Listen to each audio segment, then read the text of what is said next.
جی السلام علیکم ناظرین، میرے چینل پر آپ کو خوش آمدید. اور اگر آپ نے اس کو سبسکرائب نہیں کیا تو کر لیجئے. آپ کو معلوم ہے کہ یہ میں نے ایک سلسلہ کافی مہینوں سے شروع کر رکھا ہے. اپنی یادداشتیں اور کچھ میموریز ہیں، پروفیشنل میموارز اگر میں انہیں کہوں تو وہی درست ہوگا. ان کو رقم بند کر رہا ہوں، ویڈیو کے ذریعے لکھوں گا بھی. اور پچھلی جو ایپیسوڈز تھیں ان میں نے آپ کو بتایا کہ کس طرح سے میں پاکستان سے فلپینز منتقل ہو گیا. 2005 کی بات ہے. اور اس سے پہلے میں ایشین ڈیولپمنٹ بینک کا جو دفتر تھا پاکستان میں، وہاں پہ کام کر رہا تھا. اور پھر مجھے منیلا میں نوکری مل گئی. اسی ادارے کی ترقی ہو گئی اور میں انٹرنیشنل سٹاف کے طور پر منیلا پہنچ گیا. میں نے آپ کو بتایا تھا کہ وہاں کا کیسا ماحول تھا، بلڈنگ کیسی تھی، کون سے کولیگز تھے، کس طرح کا کام تھا، وہ سب تو میں نے ذکر کیا. تو آج میں چاہوں گا کہ آپ کو میں ذرا تفصیل سے بتاؤں کہ کیا کیا کارنامے میں نے سر انجام دیے یا نہیں دے پایا. آئدر ویز میرے خیال سے زندگی بھی کچھ ملا جلائی بیگ ہوتی ہے، جس میں کہ کچھ چیزیں آپ ان کا حصول ہو جاتا ہے، کچھ چیزیں رہ جاتی ہیں پیچھے. پھر آپ ان کو یاد کرتے ہیں اور کہتے ہیں کہ ایسا ہوتا تو یوں ہوتا، تو یوں ہوتا تو یوں ہوتا، یوں ہوتا تو یوں ہوتا. تو میرے خیال سے آج کی جو ویڈیو ہے اس میں آپ کو بتاؤں گا کہ جو پہلا پروجیکٹ تھا جب میں وہاں پہنچا، جیسے کہ میں نے آپ کو بتایا تھا کہ میں گورننس کا جو ان کا تھا ڈپارٹمنٹ، وہ اس میں میری تعیناتی ہوئی تھی. تو ہمارا کام یہ ہوتا تھا کہ ہم مختلف جو ٹیمز ہوتی تھی، مختلف جو پروگرامز ہوتے تھے، ان کی ڈیزائن کر رہے تھے، ہم ان کی معاونت کرتے تھے، ان کو اسسٹ کرتے تھے، ان کو ٹیکنیکل ایڈوائس دیتے تھے. تو میں نے جو ہے سب سے پہلے دلی میں ایک دہلی ریفارم پروجیکٹ ڈیزائن ہو رہا تھا. اور وہ میرے کولیگ تھے، سینئر تھے مجھ سے، ارجن گوسوامی. اب پتہ نہیں، شاید اب تو ریٹائر ہو چکے ہوں گے. تو ارجن گوسوامی جو تھے وہ بہت ہی ذہین، فتین، دلچسپ شخصیت تھے. اور ان کا یہ خیال تھا کہ وہ دلی میں دہلی ہائی کورٹ جو ہے اس میں ایک ریفارم پروجیکٹ سٹارٹ کریں جہاں سے بہتر کیس مینجمنٹ ہو سکے، تاکہ جو مقدموں کا التوا، جو کہ ہندوستان میں بھی وہی سسٹم ہے جو پاکستان میں تھا، وہ بہتر ہو سکے. تو جناب یہ دہلی، اس کے لیے پھر میں چونکہ پاکستان میں پہلے اسی شعبے میں کام کر رہا تھا، آپ کو میں نے ایکسیس ٹو جسٹس پروگرام کا ذکر کیا تھا جو ہم پاکستان میں کر رہے تھے، پاکستان کی عدالتوں، پولیس، پروسیکیوشن کے ساتھ. تو اسی کو دہلی کے اندر ریپلیکیٹ کرنے کا یا اپلائی کرنے کا منصوبہ تھا. تو اسی طرح میں زندگی میں پہلی بار 2005 میں دہلی جانا ہوا، اور سرکاری یعنی کہ ADB کے کام سے. اور وہ بڑا پہلا جو مشن اس کو کہتے ہیں، جب آپ 10-12 دن کے لیے جاتے ہیں تو وہ تو بڑا ہی ہیکٹک ایک وقت تھا، کیونکہ صبح سے لے کر شام تک آپ کی مختلف میٹنگ، ساتھ ہی میں آپ ریسرچ بھی کرتے تھے، ساتھ میں آپ خط بھی لکھتے تھے، ساتھ میں آپ پروجیکٹ کے ڈاکیومنٹ پہ بھی کام کرتے تھے. تو وہاں پر جا کر مجھے یہ احساس ہوا کہ ان دونوں ممالک کی بیوروکریسی اور عدلیہ کتنی ایک جیسی ہے. تم بالکل ہم جیسے نکلے. فہمیدہ ریاض کی ایک نظم تھی، اور واقعی یہ مجھے وہ نظم جو ہے وہ وہاں پر جاتے یاد آئی، کیونکہ بالکل وہ ہمارے جیسے ہی تھے. جو وہاں کے جج تھے، جو دہلی ہائی کورٹ، ان کا رجسٹرار، ان کے سینئر ججز جن سے ہماری بات چیت ہوتی تھی، چیف جسٹس سے بھی ملاقات ہوئی. اور پھر وہاں کی جو وکلاء اور بار جو تنظیمیں تھیں ان سے بھی ملاقات ہوئی، پروسیکیوٹر سے بھی ملاقات ہوئی، لا منسٹری سے بھی ہوئی، دہلی کی جو اسٹیٹ گورنمنٹ ہے اس کے جو مختلف ڈپارٹمنٹ سے وہاں بھی ملاقات ہوئی. سٹرکچر بھی ایک ہی جیسا تھا کہ جی سیکرٹری صاحب ہوتے ہیں، نیچے جوائنٹ سیکرٹریز، اور ساروں کا جو رویہ ہوتا ہے کہ وہ ایک مسٹر نو آل. وہ پتہ ہے بیوروکریسی میں تھوڑی سی یہ ایک آپ کو کانفیڈنس بھی آ جاتا ہے، کچھ لوگ اس کو ایروگنس بھی کہتے ہیں، کہ افسران اکثر ہی سمجھتے ہیں کہ ان کے پاس دنیا کا ہر حل موجود ہے، اور وہ سب سے باخبر، سب سے ذہین اور سب سے اعلیٰ افضل ہیں، کیونکہ انہوں نے ایک مقابلے کا امتحان پاس کر لیا ہوتا ہے، اور اس کے بعد ان کو بڑی اعلیٰ قسم کی پوسٹنگز ملتی ہیں اور معاشرے میں ان کی عزت ہوتی ہے، تو چنانچہ وہ بہت ہو جاتے ہیں. تو لیکن مجھے یاد ہے جسٹس مدن لوکر بعد میں وہ سپریم کورٹ بھی پہنچ گئے تھے، ان سے پھر ہمارا انٹریکشن رہتا تھا. وہ کافی ریفارم مائنڈڈ جج تھے، لیکن ان کے باقی جو کولیگز تھے وہ ان میں وہی شکوک و شبہات تھے جو کہ پاکستان کی عدلیہ میں تھے، کہ جی آپ کیوں یہ کرنا چاہتے ہیں، آپ تو ایک فورن آرگنائزیشن ہیں، آپ کا اس میں کیا انٹرسٹ ہے، آپ ہندوستان کی آزاد عدلیہ کے اندر کوئی جاسوسی تو نہیں کرنے آگے. اس طرح کی باتیں عجیب و غریب سننے کو ملیں. اور لا منسٹری کے بھی جو افسران تھے، اگرچہ کہ پاکستان سے تھوڑے سے وہ زیادہ ویل ٹرینڈ تھے، مگر ان کا بھی رویہ وہی تھا کہ کس طرح سے رول بنا کر فائل کو روک کر رکاوٹیں ڈالنی ہیں، کام نہیں کرنا. تو کافی سر کھپائی ہوئی. پھر میں گیا اور یہ غالباً جون میں دیکھیے میں پہنچا تھا اے ڈی بی میں. جولائی میں دہلی کا پہلا مشن ہوا. جولائی میں گیا، اگست میں گیا، سپٹمبر میں گیا، اکتوبر میں گیا، نومبر میں گیا. پھر اگلے سال بھی یہ چلتے رہے. اور پھر جو لیگل ایڈ کی وہاں پہ مختلف سوسائٹیز تھیں، جو سیلز تھے، ان سے بھی ملاقاتیں ہوئیں. ایک جو سب آرڈینیٹ کورٹس تھی، روہینی ایک جگہ ہے دلی میں، وہاں پر بھی جانے کا موقع ملا. عدالتیں بھی ویسی ہی تھی جیسے ہمارے ہاں، عجیب و غریب، مینٹیننس ہائی نہیں تھی. ساحل بار بیٹھے ہوئے، کچھ کو جگہ ملی، کچھ کھڑے ہوئے ہیں، کچھ زمین پہ بیٹھے ہوئے ہیں، کچھ زمین پہ لیٹے ہوئے ہیں. گرمیوں کا جو جولائی، اگست، سپتمبر تو اچھی خاصی گرمی بھی تھی. تو وہی میں نے دیکھی سچویشن. اور پینڈنسی یعنی کہ جو زیر التوا مقدمات ہیں، وہ بھی ان کا بھی وہی حال تھا. آلدو انڈیا آئی ٹی میں اس وقت ترقی کر رہا تھا، کافی آگے، پاکستان سے تو آگے تھا، اور اب تو بہت آگے نکل چکا ہے اس پوری فیلڈ میں. مگر مجھے یہ بہت عجیب و غریب لگا کہ انگریزوں نے جو نظام بنایا تھا انڈیا اور پاکستان کا، وہ کتنی آسانی سے تھرائیو کر رہا ہے. حتیٰ کہ آپ کو میں یہ بھی بتاؤں کہ جو افسران ہوتے ہیں سرکاری بابو، ان کی کرسی کے پیچھے ایک تولیہ بھی لگایا جاتا ہے کہ جو کہ گرمیوں میں پسینہ آتا ہے. اور کچھ ایئر کنڈیشنز، کچھ دفاتر میں ایئر کنڈیشننگ ہوتی ہے، کچھ میں نہیں تھی. تو بہرحال وہ ایک تولیے کا جو تھا وہ استعمال، وہ ہمیشہ مجھے پاکستان میں بھی بڑا انٹریگ کرتا تھا کہ یہ تولیہ کیوں ڈالتے ہیں بابو اپنی کرسی کے پیچھے. اور یہی یہاں پر ہندوستان میں نے جا بجا ہر دفتر میں دیکھا. بعد میں بنگلہ دیش جانے کا اتفاق ہوا، وہاں بھی میں نے دیکھا، وہاں بھی ایسا ہی تھا.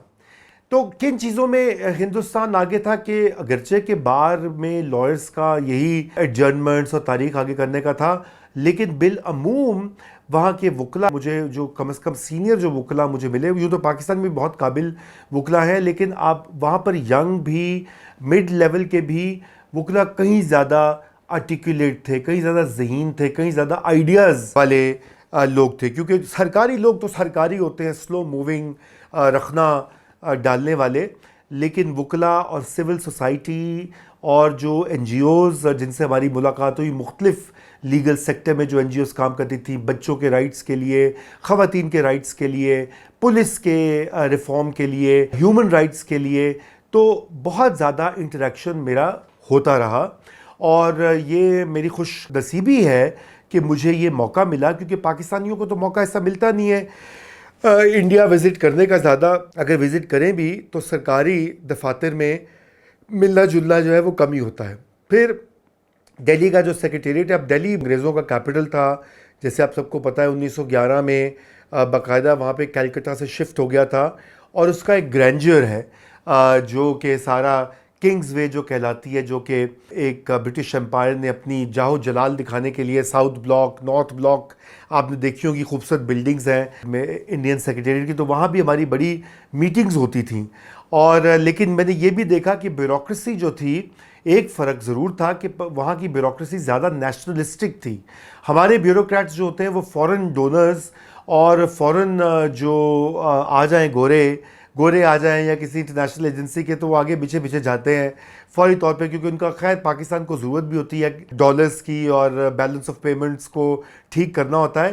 انڈیا میں شاید ایسی اتنی مجبوری ہوتی، تو وہ بڑی ٹف ٹاک بھی کرتی تھی. مجھے یاد ہے ایک ریلویز کی سروس کی تھی خاتون، جو کہ جوائنٹ سیکرٹری تھی، پتہ نہیں کس منسٹری میں تھی، یا اکنامک افیئرز جیسے ہمارے ایکویولنٹ ہے اکنامک افیئرز ڈویژن، وہاں بھی ایسی ایک منسٹری ہے جو کہ فورن ڈونرز کے ساتھ کام کرتی ہے. اور میں نے دیکھا کہ شی واز ویری ٹف. انہوں نے کہا بھی آپ پروجیکٹ کیوں کر رہے ہیں، آپ کی کیا اس میں انٹرسٹ ہے، ہمیں نہیں یہ چاہیے یہ. اور اگرچہ کہ ہمارا کافی کچھ ججز میں، کچھ وکلا میں اچھا بائن تھا، یہاں پہ بیوروکریسی نے کافی گرل کیا. تو میں تو نہیں ڈیل کر رہا تھا، وہ میرے ساتھ جو میرے سینئرز تھے ایک دو، وہی ان کو سوال جواب دیتے رہے. میری باری آئی تو میں نے کچھ اس طرح کی باتیں کہیں، میں نے ان کو لیکن میں بڑے احتیاط سے کام لیتا تھا پاکستان کا ذکر کرتے ہوئے، بیکاز اگر میں انہیں وہ اگزامپل دوں گا تو پھر اس کا کوئی الٹ اثر نہ ہو جائے انڈیا میں. مجھے میرے کالیگ سے کہا تھا کہ زیادہ ذکر نہ کرنا کہ تم پاکستانی ہو، اور یا تم یہ کہ پاکستان میں تم نے یہ جسٹس ریفارم پروگرام کیا. لیکن بالآخر میں نے اپنی آئیڈینٹی تو کبھی نہیں چھپائی. میں تو کہتا تھا بڑے فخر سے کہ بھئی آئی ایم فرام پاکستان، اور اب میں اے ڈی بی منیلا میں ہوتا ہوں. اور لیکن یہ کہ پاکستان کا ایکسپیرینس کچھ لوگوں کو میں نے بتایا، میں منسٹری آف لا جو لا اور جسٹس جو تھی وہ اس کے کچھ آفیسرز کافی سیریس تھے، بڑے انٹرسٹڈ تھے، کیوریس تھے، اور سرپرائز ان کی فیملیز جو تھیں وہ ہمارے پنجاب سے مائیگریٹ کر کے 47 میں آئی تھی. تو وہاں پہ یہ بھی دلی میں آپ کو کیوروسٹی بہت ملتی ہے، ہر دفتر میں، ہر جگہ میں، ہر کلب میں، ہر ریسٹورانٹ میں، جہاں بھی آپ کا لوگوں سے انٹریکشن ہوتا تو ان کو پتہ لگتا پاکستان سے آئے ہیں تو فوری طور پہ وہ کہ جی ساڑی دادی بھی آئے سن، ساڑے دادا اتوں آئے سن، ہم ملتان میں رہتے تھے، ہم ڈیرہ غازی خان میں رہتے تھے، ہم ڈی آئی خان میں رہتے تھے، ہم لائل پور میں تھے، ہم مونٹ گوبری سے ہماری فیملی تھی. تو یہ جو بڑی ٹرومیٹک ایونٹ تھا 1947 کا، آپ کو پتہ ہی ہے کہ یہاں پہ لوگ رہ گئے، وہاں پہ آ گئے، تو یہ وہاں پہ بڑی ایک انٹرسٹنگ چیز دکھائی دیتی تھی اور آپ کو انٹریکٹ کرنا پڑتا تھا اس کے ساتھ ساتھ. اور پھر یہ اچھے وقت تھے کہ پاکستانیوں کی وہاں پر مجھے تو کم از کم کوئی وہاں پہ اس طرح کا سامنا نہیں کرنا پڑا ہاسٹیلیٹی کا. بڑی اچھے طریقے سے سب آفیشلز بھی اور سول سوسائٹی کے لوگ بھی، سول سوسائٹی کے لوگ تو خیر ہماری طرح امن چاہتے ہیں اور وہ ہمیشہ پیسنکس ہی ہوتے ہیں، میجورٹی ان کی ابھی بھی ویسے ہی ہیں. تو لیکن اب گورنمنٹ بدل چکی ہے انڈیا میں، ذرا ہارڈ لائن ہے پاکستان کے بارے میں، کیونکہ آپ کو معلوم ہے اس کے بعد پھر ممبئی اٹیکس ہو گئے، وہ بھی میں اس کے اوپر بھی بات کروں گا بعد میں جا کر، اور کس طرح سے میں نے دیکھا کہ ممبئی اٹیکس کے بعد کیسے پرسیپشن انڈیا میں بدل گئی اباؤٹ پاکستان. تو یہ پرسیپشن جو ہے یہ ایک دم بدلی ممبئی اٹیکس کے بعد، کیونکہ میں اس کے بعد بھی جاتا رہا اور پھر میں نے دیکھا کہ تھوڑی سی پاکستانیز کے بارے میں پرسیپشن وہ بدلی ہے. بہرحال تو 2005 اور 2006 میں آتے ہیں. تو یہ پھر پروجیکٹ جناب ہم نے اس کو لکھا، ہم نے کافی سرویز کیے اور بڑا مزہ بھی آیا، کیونکہ یہ ایک نئے ایک ڈفرینٹ فورن ملک، اگرچہ اتنا فورن بھی نہیں تھا، پڑوس ہے پاکستان کا، اپنے ہی جیسے لوگ ہیں، وہی ڈی این اے، وہی جو کرپشن کی کہانیاں اور بے ہنگم ٹریفک اور ٹریفک جیمز اور ٹھیلے والے اور وہ آٹو والے ٹھگنے والے لوگ وہ ہمارے جیسے ہی ہیں بالکل. تو بہرحال وہ ایک دلچسپ تجربہ تھا، لیکن ریسرچ کرنا بڑا انٹرسٹنگ تھا، بیکاز میں سمجھتا ہوں کہ میری بہت لرننگ ہوئی. اور بعد میں پھر آپ کو پتہ ہے کہ یہی نقطۂ آغاز تھا کہ جب میں جاتا رہا مستقل، تو پھر میں نے دلی کے اوپر ایک کتاب بھی لکھی. اس کا بھی ذکر آگے چل کے پوری ایک ویڈیو میں کروں گا. اس کا نام ہے daily by heart, impressions of a Pakistani traveller. تو اس کے جو پریفیس ہے اس میں بھی میں نے یہ ذکر کیا کہ کس طرح سے میں آیا دہلی اور کس طرح سے مجھے وہاں پہ ٹریول کرنے کا موقع ملا. تو جو انٹرسٹنگ ایک اور چیز میں نے دیکھی وہاں پر وہ یہ دیکھی کہ جو ڈیموکریسی جو ہے انڈیا میں وہ بڑی روٹڈ ہے. روٹڈ سے مراد یہ کہ الیکشنز تو ہوتے ہی ہیں، متواتر انڈیا میں ہو رہے ہیں، کبھی کوئی ایسا موقع نہیں آیا. میرے خیال سے اندرا گاندھی کی 2 سال کی ایمرجنسی کے علاوہ 2-2.5 سال کی انڈیا میں کسی تعطل کے بغیر جمہوری سسٹم رائج رہا ہے اور آج بھی ہے. تو ایک جو ڈیموکریٹک اکاؤنٹیبلٹی والا معاملہ تھا، اگرچہ کہ پولیٹیشنز وہاں بھی بڑے کرپٹ ہیں، ہزاروں کروڑوں روپے کے سکینڈلز آتے ہیں. کانگریس اس زمانے میں گورنمنٹ تھی تو کانگریس کے تو بڑے سکینڈلز بھی آئے، لیکن ایک سینس آف پارٹیسپیشن ہوتا ہے لوگوں میں. اور دہلی کی حد تک تو میں نے یہ دیکھا، چونکہ وہاں پہ بہت اتھارٹی سے بھی ملنے کی اور بیوروکریٹ سے بھی ملنے کا اتفاق ہوا کہ وہاں پر یہ جمہوری جو اوور سائٹ ہوتی ہے اداروں کے اوپر، ڈپارٹمنٹس کے اوپر، بیوروکریسی کے اوپر، پولیس کے اوپر، وہ کہیں زیادہ تھی پاکستان کے برعکس. پاکستان میں صوبوں کے اندر تو بیوروکریسی، افسر شاہی، اس کا تو راج چلتا ہے. اسی وجہ سے تو اتنے لوگ اس چینل کو دیکھنے والے بھی CSS کرنا چاہتے ہیں، اور ان کو پتہ ہے کہ اس سے پریسٹیج بھی ہوتی ہے، اور آپ رولنگ کلاس یا جو اشرافیہ کا طبقہ ہوتا ہے، حکمران طبقہ ہوتا ہے، اس میں آپ شامل ہو جاتے ہیں. کیونکہ صوبوں کے اندر تو یہ ہوتا ہے کہ رولز آف بزنس بھی ایسے ہیں ابھی تک وہی ہیں کہ یہاں پہ سیکرٹری کا ہاتھ میں سارے فیصلے ہوتے ہیں. وہ جو چاہے بنا دے سمری، جو چاہے وہ لکھ دے، جو چاہے وہ روک دے، یعنی کہ ایک بے انتہا پاورز جسے کہتے ہیں وہ ہوتی ہیں. اگرچہ کہ منسٹرز کے پاس وہ جاتے ہیں، فارمل ان کا اپروول ہوتا ہے، لیکن بادشاہ ہوتے ہیں سیکرٹریز جو بھی وہ کرنا چاہیں. انڈیا میں تھوڑا سا فرق تھا یہ معاملہ. تو اسی وجہ سے ہماری منسٹرز سے بھی ملاقات ہوئی. منسٹرز ریفارمسٹ تھے، وہ چاہتے تھے کہ کوئی تبدیلی ہے، کیونکہ ان کو یقیناً الیکشن میں جا کے ایک کریڈٹ ملتا ہے کہ جی انہوں نے انصاف کا نظام بہتر کر دیا یا پولیس کو بہتر کر دیا. ہمارے یہاں پولیٹیشنز بھی نیم دلانہ ہی ان کی انٹرسٹ ہوتا ہے، انلیس کہ کوئی جیسے شہباز شریف ہے ذرا ایکٹیو ہیں، ڈائنامک ہے، مریم نواز ہیں، وہ لیتی ہیں انٹرسٹ، لیکن مجھے نہیں پتا کہ ریفارم مائنڈڈ وہ ہیں کہ نہیں ہیں، مجھے اس کا کوئی ڈائریکٹ تجربہ نہیں ہے، اور ریسرچ کرنے کی ضرورت ہے کہ انہوں نے کیا کیا اقدامات اٹھائے ہیں، وہ بھی بیوروکریسی کے تھرو ہی گورن کرتے ہیں، کر رہی ہیں، اور شہباز شریف بھی یہی کرتے ہیں، جو دو بہتر ماڈلز ہیں ہمارے پاس۔ سندھ میں بھی ایسا ہی ہے کہ بیوروکریسی ہی ہر جگہ جو ہے ان کا سکہ چلتا ہے، تو وہاں پہ انڈیا میں یہ میں نے دیکھا کہ وہاں پہ ایسا نہیں تھا۔ تمام تر انڈین ڈیموکریسی کے جو فلاز ہیں اس کے باوجود کہیں زیادہ ڈیموکریسی ہیز ٹیکن روٹ۔ اب وہ اور بات ہے، لوگ کہتے ہیں کہ اس میں یہ پاپولزم بھی آ گیا ہے، رائٹ ونگ نیشنلزم بھی آ گیا ہے مودی اور بی جے پی کی صورت میں، بٹ دا کویسچن از کہ الٹیمیٹلی وہ لوگوں کا جمہوری حق ہے، وہ ووٹ کرتے ہیں، ووٹ سے ہی مودی کو انہوں نے 3 بار پرائم منسٹر الیکٹ کیا ہے، کوئی سلیکٹ تو نہیں کیا پاکستان کی طرح، یا کسی کو اپوائنٹ تو نہیں کر دیا۔ تو اس لحاظ سے میں سمجھتا ہوں یہ بہت بڑی اسٹرینتھ تھی انڈیا کی جو میں نے دیکھی۔ پھر میں نے آئی ٹی کا تو آپ کو ذکر کیا، پھر یہ کہ وہاں پر جو سول سوسائٹی بہت بڑی ہے، سول سوسائٹی سے مراد وہ غیر سرکاری شعبہ جات یا شعبہ ہائے زندگی جو ریاست پر اثر انداز ہوتے ہیں، جو ریاست اور شہریوں کے درمیان پل بنتے ہیں، پریشر ڈالتے ہیں ریاست کے اوپر، وہ بہت زیادہ اسٹرانگ تھے، چاہے اس میں ایکٹیوسٹ ہوں، اس میں خواتین کی تنظیمیں ہوں، انسانی حقوق کی تنظیمیں ہوں، تو وہ ایک بہت ریمارکیبل چیز مجھے لگی، اور یقیناً میں سمجھتا ہوں کہ یہ ایک بہت بڑا فرق ہے بٹوین اس اینڈ انڈیا، اور یہی وجہ بھی آپ نے دیکھا حالیہ میں بچوں نے وہاں پہ کاکروچ جنتا پارٹی بنائی، انہوں نے پروٹیسٹ کیا، اور پھر انہوں نے اپنی بات بھی منوا لی، وہاں کے وزیر کو استعفیٰ دینا پڑا۔ اس سے پہلے وہ سٹیزن شپ کا جو ایکٹ تھا اس کے اوپر بڑی پروٹیسٹ ہوئیں، کسانوں کی پروٹیسٹ ہوئیں، حالانکہ یہ مودی کے زمانے میں ہوئی، مودی کو کہا جاتا ہے کہ جی وہ بڑا سخت ہے، ہلنے نہیں دیتا، لیکن پروٹیسٹ پھر بھی ہوئی، پروٹیسٹ کا کلچر ہے، اور یہ آج سے نہیں ہے، 19 سینچری سے ہے، اور پھر اس سے پہلے بھی بہت 1857 میں تو باقاعدہ جنگ آزادی لڑی تھی ہم، اس وقت تو ہم ایک ہی ہوتے تھے انگریزوں کے خلاف۔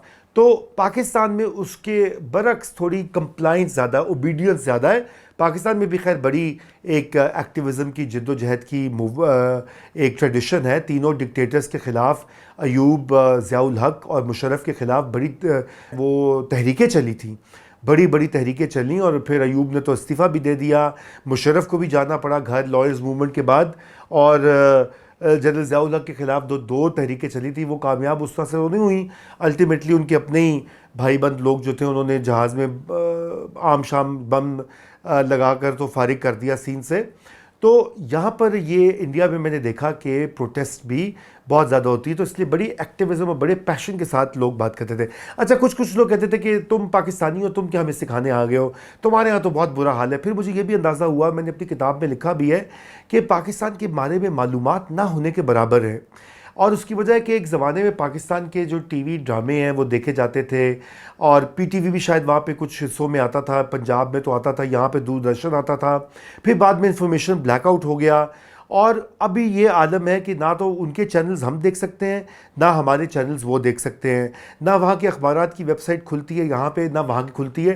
تو اس پوری صورتحال میں جو سسپیشن ہے، اسٹیریوٹائپس ہیں، وہ سمجھے جاتے ہیں۔ ابھی دیکھیے بہت سارے کامنٹس بھی آتے ہیں میرے چینل پر انڈین، خود کچھ تو بہت اچھے آتے ہیں، میں ان کا شکریہ ادا کرتا ہوں، لیکن اور چینلز کے اوپر یا اور جگہ پہ میں جاتا ہوں، اگر میں تھوڑی سی کوئی کرٹیکل بات کر دوں بی جے پی کے بارے میں یا کنٹمپریری انڈیا کے بارے میں، تو نیچے گالیاں جاتی ہیں، تم لوگ تو بھکاری ہو، اور تم لوگ تو بھکاری دیس ہو، اور یہ ہے اور وہ ہے، کیونکہ وہ ایک امیج پاکستان کا ایسا بن گیا ہے انڈین میڈیا نے، جو لوگوں کو دکھاتے ہیں، جو وہ بتلاتے ہیں کہ پاکستان ایک بینکرپٹ ملک ہے، پاکستان بہت غریب ملک ہے، پاکستان میں لوگ روٹی کو ترس رہے ہیں۔ میرے خیال سے مودی جی نے بھی ایک تقریر میں کہہ دیا تھا کہ بھئی روٹی کی فکر کرو، کچھ ایسی بات کہی تھی، وہ بھی ایک اسٹیریوٹائپ ہوتا ہے۔ حالانکہ ہم پاکستانیوں کو پتہ ہے کہ ہمارے ہاں پیسوں کی کمی نہیں ہے، ہماری گورنمنٹ کے پاس جو ہے اچھے خاصے پیسے ہوتے ہیں ہیومن ڈیولپمنٹ کے لیے، لیکن وہ خرچ نہیں کرتے، یا خرچ بھی کرتے تو لوگوں تک نہیں پہنچتے۔ یہ المیہ ہے، اور گورننس کی اور کرپشن کے جو مسائل ہیں، بہرحال یہ ایک الگ ڈیبیٹ ہے۔ تو یہ مسکنسیپشنز بہت ہیں، مثلا ان کو یہ بھی تھا کہ بھئی خواتین وہ بالکل یہ طالبان کی طرح کا، اس زمانے میں بھی طالبان کا بڑا آپ کو پتہ ہے کہ وہ زور تھا، لڑائی تو ہو رہی تھی، وار آن ٹیرر، تو ان کا ایک خیال تھا. تو انہوں نے مجھے کہا کہ تمہارے گھر میں تمہاری والدہ برقع پہنتی ہیں, تمہاری بہنیں برقع پہنتی ہیں. پھر وہ ایک خاتون تھی میری جاننے والی, وہ بڑی سرپرائز ہوئی. انہوں نے کہا اچھا your mother went to university. میں نے کہا ہاں 60s میں انہوں نے اپنا ماسٹرز کیا تھا. تو ان کو یقین نہیں آتا کیونکہ ان کا خیال تھا کہ وہاں پہ تعلیم پہ پابندی ہے. تو میں نے کہا نہیں ایسی کوئی بات نہیں ہے وہاں پہ ابھی. اور اب تو پاکستان میں پبلک سیکٹر یونیورسٹیز میں زیادہ تعداد ہی خواتین کی ہیں. ڈاکٹری جو میڈیکل سکولز میں زیادہ خواتین کو داخلہ ملتا ہے. انجینئرنگ میں بھی یہ ٹرینڈ سٹارٹ ہو گیا ہے, سی ایس ایس میں بھی ہو گیا ہے, جیسے کہ آپ سب کو پتہ ہے جو سی ایس ایس کے کینڈیڈیٹس ہیں وہ دیکھ رہے ہیں. تو یہ ایسے عوامل ہیں کہ یہ انڈیا میں یہ سامنے نہیں آتے. اب یہ کہ جو پاکستانی ٹی وی ڈرامے ہیں یوٹیوب کے ذریعے دوبارہ سے کچھ سٹارٹ ہوا, لیکن وہ بھی حقیقی پاکستان تو نہیں ہے. بڑے بڑے بنگلے ڈی ایچ اے میں, کراچی میں یا لاہور میں, اور نہ ہی بالی ووڈ وہ حقیقی انڈیا ہے. اس میں جس طرح کی وہ تو خواب کی طرح کی چیزیں ہوتی ہیں, fancy cars, good looking heroine, good looking hot hero. تو یہ حقیقت میں تو وہ ایک ہی جیسے ملے جلے لوگ ہیں, اور غربت بھی ہے انڈیا میں, امیر لوگ بھی ہیں, مڈل کلاس بھی ہے, سیم فور پاکستان. تو یہ چیزیں جو ہیں یہ مجھے ان چیزوں کا اندازہ ہونا شروع ہوا, اور اسی وجہ سے میرا پھر زیادہ انٹرسٹ بڑھا. اور میں پھر آپ کو اگلی جو ایپیسوڈ ہے اس میں بتاؤں گا کہ کیسے دہلی میں میرے کون کون سے دوست اس وقت بنے, کن کن لوگوں سے ملا, اور کن سے پھر دوستیاں اتنی گہری ہوئیں کہ یکسر میری جو زندگی میں بہت سارے نئے دوست, اور میں 30s میں تھا تو یقیناً وہ ذرا ینگش ایج ہوتی ہے کہ جہاں پہ you can make new friends, in like this age جہاں پہ فرینڈز بنانا مشکل ہوتا ہے. تو اگلی ایپیسوڈ میں ملاقات ہوگی, تب تک سبسکرائب کیجئے چینل کو, اور جو لائک کرنا نہ بھولیے اس ویڈیو کو. Thank you.